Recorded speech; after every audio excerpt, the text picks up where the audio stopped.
கஸ்தூரி வெண்டைக்காய். இந்த வெண்டைக்காய் மார்க்கெட்லேயே நம்ம பார்த்துருக்க மாட்டோம். சந்தையில் எங்கேயும் நமக்கு இந்த வெண்டைக்காயே தெரியாது. ஆனால் பாரம்பரியமிக்க ஒரு வெண்டைக்காய். இந்த வெண்டைக்காய் ஒரு களைச்செடி மாதிரி நல்ல நிறைய பக்க கிளைகள் விட்டு நல்ல உயரமாக மரம் மாதிரி வளரக்கூடிய ஒரு வெண்டைக்காய். காய்கள் கொத்து கொத்தாக காய்க்கும். இதில் நம்ம வீட்டுக்கு மாடி தோட்டத்துக்கு ஒரு 2 செடி இருந்தால் போதும், நிறைய காய்கள் நமக்கு கொடுத்துக்கிட்டே இருக்கும். இந்த வெண்டைக்காயை நாம் பொரியல் பண்ணி சாப்பிட்றத விட கடையல் பண்ணியோ இல்லை நம்ம பச்சையாவோ சாப்பிட்டோம்னா அவ்வளவு மருத்துவ குணங்கள் நிறைஞ்சது இந்த வெண்டைக்காய். அதனால தான் இந்த வெண்டைக்காய் நமக்கு இது ஒரு அரிதான வெண்டைக்காய். இதனோட இலைகள் பார்த்திங்கன்னா அவ்வளவு சாஃப்டாக இருக்கும், ரொம்ப மெத்துன்னு இருக்கும். மற்ற வெண்டைக்காய் செடியை விட இதனோட இலைகள் ரொம்ப மெத்துன்னு இருக்கும். அதே மாதிரி நிறைய அப்படியே ஒரு மாதிரி முள்ளாக இருக்கிற மாதிரி முடிகள் இருக்கிற மாதிரி இருக்கும் அந்த வெண்டைக்காயோட இலைகளை பார்த்தா.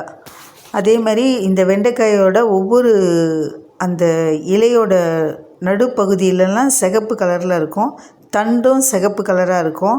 நம்ம சிகப்பு வெண்டைக்காய் பார்த்துருப்போம், அதுதான் தண்டு சிகப்பாக இருக்கும். ஆனால் இது ஒரு கிளைகள்லையும் ஒரு இலைகளிலையும் அந்த நரம்புகள் சிகப்பு கலரில் இருக்கிற மாதிரி இருக்கும். இந்த வெண்டைக்காய் நம்ம ஒரு முறை வச்சிட்டோன்னா அது வருடம் முழுக்க காய்க்கிற ஒரு வெண்டைக்காய். இதனோட விதைகள் விழுந்து நிறைய நமக்கு செடிகள் தானாகவே முளைக்கக்கூடிய ஒரு வெண்டைக்காய் செடி தான் இது.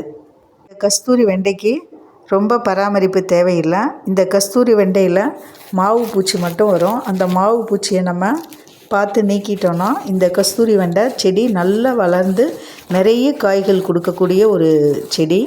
இந்த கஸ்தூரி வெண்டையை ஏன் கஸ்தூரி வெண்டைன்னு சொல்லி பேர் வந்ததுன்னா, கஸ்தூரி மானுக்கும் இந்த வெண்டைக்கும் நெருங்கிய தொடர்பு உண்டு. அதாவது ஆண் கஸ்தூரி மானின் அடிப்பாகத்தில் ஒரு தனி சிறப்புடைய ஒரு பை இருக்கும். அந்த பையில் வாசனை நீர் சுரக்கும். சுரப்பில் வர்ற நறுமணத்துக்கு பேர் தான் கஸ்தூரின்னு பேர். அந்த கஸ்தூரியை அதுக்காகவே வேட்டையாடும். இந்த கஸ்தூரியை கொண்டு வாசனை திரவியமும் சித்த மருத்துவத்தில் இது மருந்தாகவும் பயன்படுத்துகிறாங்க.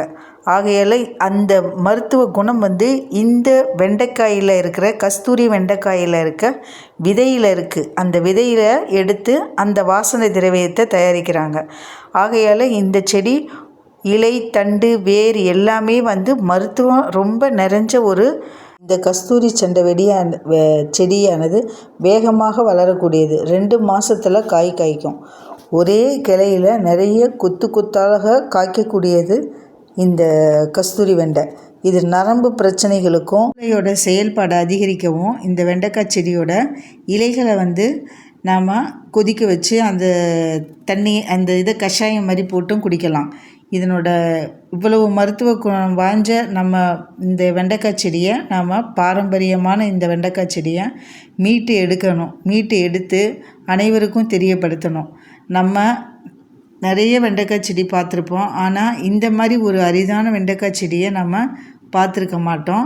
ஆண்டு முழுக்க காய்க்கக்கூடிய ஒரு வெண்டைக்காய் ரகம் தான் இது. நம்ம மாடித்தோட்டத்தில் இந்த வெண்டைக்காய் செடியை நம்ம ஒரு 20 லிட்டரு கேனில் தான் வச்சுருக்கோம், பக்கெட்டில் தான் வச்சுருக்கோம். இந்த வெண்டைக்காய் செடி 2 வெண்டைக்காய் செடி தான் இருக்குது. ஆனால் இதில் பூக்கள் பார்க்கும்போது அவ்வளவு டார்க்காக மஞ்சள் கலரில் இருக்கும். அந்த பூ கூட அவ்வளோ சாஃப்டாக இருக்கும்.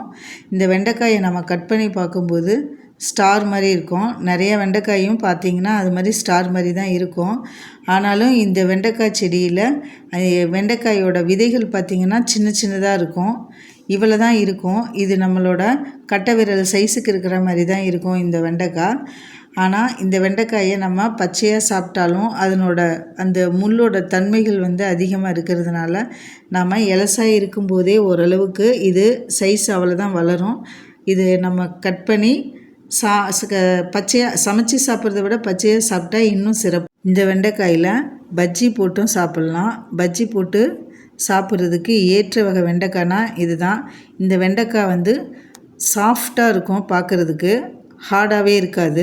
இந்த வெண்டைக்காய் பார்த்திங்கன்னா உள்ளே காற்று அடைச்ச ஒரு பலூன் மாதிரி தான் இருக்கும் பார்க்குறதுக்கு. அதனால வெயிட்டே இருக்காது. இந்த வெண்டைக்காய் லேசாக இருக்கும். அதனால் இதை எடையும் போட்டு நம்ம மார்க்கெட்டில் வாங்க முடியாது. மார்க்கெட்டில் இந்த வெண்டைக்காய் கிடைக்காது. அதையும் இல்லாமல் அப்படி வாங்குறதா இருந்தாலும் இந்த வெண்டைக்காயெலாம் ரேட்டு ஜாஸ்தியாக தான் இருக்கும். அதனால் நம்ம இந்த வெண்டைக்காய் வந்து வீட்டுக்கு ஒரு 2 செடி இருந்தாலே போதும். நம்ம வீட்டுக்கு தேவையான காய்கறிகள் இந்த வெண்டைக்காயோட நமக்கு நிறைய ஒரு செடியில் ஒரு 500 காய்கள் வீதம் காய்க்கக்கூடிய அளவுக்கு இது நல்லா மரமாக வளர்ந்து நமக்கு நிறைய காய்கள் கொடுக்கக்கூடிய ஒரு செடி தான் இந்த வெண்டைக்காய் செடி.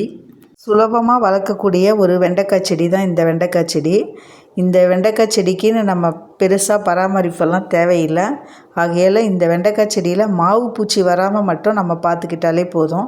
அப்படியே அந்த மாவு பூச்சி வந்தாலும் நம்ம அதை அப்பப்போ பார்த்து சரி பண்ணி அதை தட்டி விட்டு அந்த மாவு பூச்சியை நீக்கிட்டாலே போதும். இந்த மாதிரி பக்கெட்டில் தான் நான் வச்சுருக்கேன். அதுவே நல்லா இவ்வளோ உயரம் வந்து எனக்கு நிறைய பக்க கிளைகள் உருவாகிருக்கு. இன்னும் இது நல்ல பெருசாக மரம் மாதிரி வளரக்கூடியது. ஆகையால் நம்ம இதுக்கு தேவையான இடைவெளி விட்டு இந்த செடியை நம்ம வச்சுருக்கும் பொழுது நல்ல பக்க கிளைகள் உருவாகி மற்ற ரக வெண்டைக்காயை விட இந்த வெண்டைக்காயில் மருத்துவ குணம் நிறைஞ்சிருக்கிறதுனால தான் இது ஒரு அரிதானதாக இருக்குது. இது வயல்களில் வரப்பு ஓரங்கள்லாம் களைச்செடியாக நிறையா உருவாகி களைச்செடியாக இருந்த இந்த வெண்டைக்காய் செடி இன்றைக்கி நமக்கு ஒரு அரிதான வெண்டைக்காயாக நமக்கு இருக்குது. ஆகையில் ஒவ்வொருத்தரும் இந்த மாதிரி பாரம்பரியமிக்க ஒரு காய்கறி வகைகளை நம்ம மீட்டெடுத்து நம்ம இந்த செடிகளெல்லாம் நம்ம மாடித்தோட்டத்தில் வச்சு நம்ம வெண்டைக்காய் சாப்பிட்டாலே கெண்டை பலம், அதாவது மூளை வேகமாக செயல்பட வைக்கக்கூடிய தன்மை அதிகமாக இருக்குதுன்னு அர்த்தம். வெண்டைக்காயில் அதனோட வளவளப்பு தன்மை இருக்கிறதுனால இரும்பு சத்தும் இதில் அதிகமாக இருக்கும். வாய்ந்த இந்த வெண்டைக்காயை அரிதான வெண்டைக்காயின்னு சொல்கிறதுல தப்பே இல்லை.